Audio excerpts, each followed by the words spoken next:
Hello and welcome to Bobby Reviews and Tutorials. In today's video, we're going to be looking at how to get your lead magnet to your new subscribers or leads once they have opted in. So we're going to look at the different methods of how we can deliver our lead magnet to our new subscribers. So once they've opted in, nothing actually stops us from delivering the freebie or our lead magnet in the body of our email, our thank you or our welcome email. But in order to increase the perceived value of our freebie, we package it nicely as a downloadable file or PDF with a nice book cover.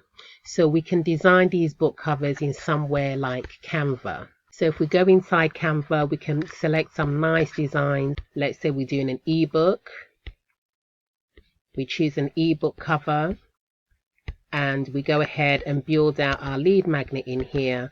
This is the picture we're going to display and the information will be here. We add all our text. Everything we want to give away is our freebie. We now download this into our computer and then we go over and upload it to somewhere like Digioh, Dropbox or Google Drive. And from there we would get a link. We'll copy that link. And this link is what we're going to distribute or give to our new subscribers in order for them to get access to this freebie. So packaging our lead magnet in the form of a nicely presented ebook or PDF, like I said, gives a higher perceived value, and it also makes things a lot easier for us all around in terms of sharing and distributing that freebie. So how do we go ahead delivering this freebie to our new subscribers? We can attach it as an attachment to an email, a thank you or welcome email if it's less than 1 megabyte. But personally, I'm not keen on this method because it makes your email more likely to end up in the spam folder.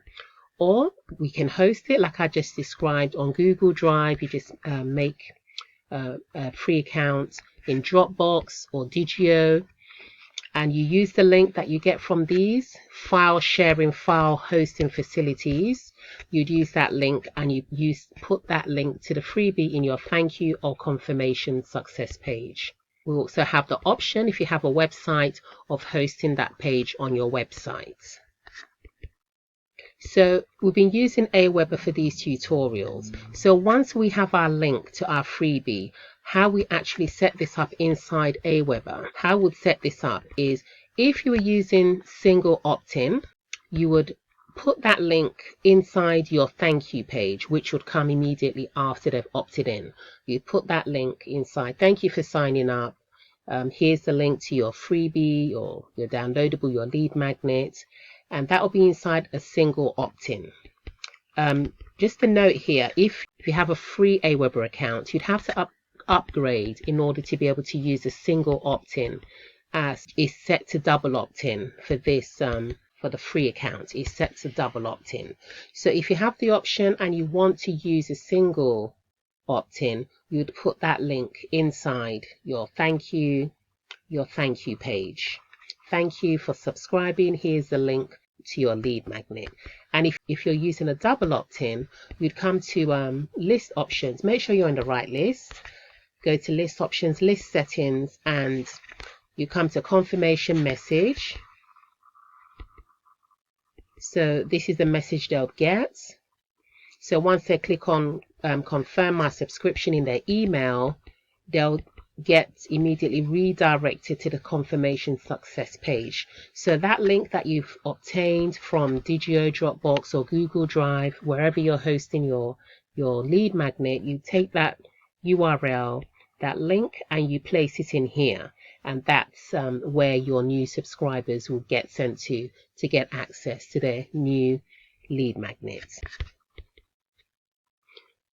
So that's it. That's the steps you can take to getting your freebie, your lead magnet, over to your new subscribers. So in your thank you page, if you're using a single opt-in, even though you can also put it in your welcome, the first email in your email sequence, you can also put it in that. So you can either put it in your thank you page or you can put it in your welcome page. And if you're using double opt-in, you can put it in the confirmation success page. And also you still have the option too of putting it in your welcome email, which would be the first email in your sequence of emails once they are your subscriber. So you have a few options there. And that's it for this video. I hope you found it helpful. If you're confused anywhere, just go back and replay it. It can be a bit confusing sometimes, especially if you're a complete beginner, but just keep watching over the steps and eventually you get the grasp of it.